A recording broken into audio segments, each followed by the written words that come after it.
vais dorénavant parler et interviewer que des personnes à succès.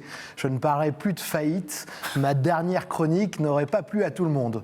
Donc j'arrête tout. J'arrête tout. Non, j'arrêterai de parler de la résilience et de la vraie face cachée de l'entrepreneuriat. En fait, j'arrêterai demain.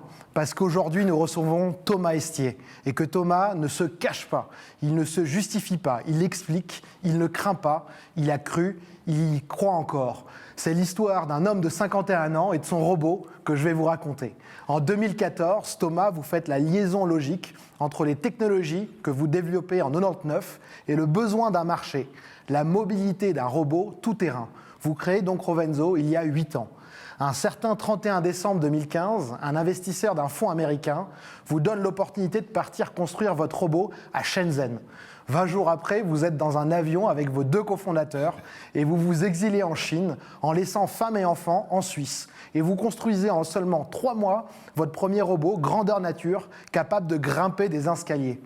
Vous pensez que c'est gagné après cette étape validée, mais c'est en revenant en Europe que vous passez 24 mois de traverser en quelque sorte du désert, des cofondateurs qui renoncent à leur salaire pour continuer à développer, des jours et des nuits dans votre atelier pour faire fonctionner votre premier prototype. Et à l'époque, vous vivez quasiment sur un seul client qui vous fait confiance. C'est en 2019 qu'un investisseur stratégique, Nivalis Group, voit le potentiel et entre dans votre capital. Ça y est, vous passez de 3 personnes à une vingtaine en 2 ans et gagnez vos premiers clients et vous pouvez enfin prendre le rythme et le souffle que vous souhaitez. Quand on vous pose la question de la raison d'être de votre start-up, vous répondez que l'intuition était trop forte et qu'aujourd'hui, vous avez la preuve qu'elle était la bonne.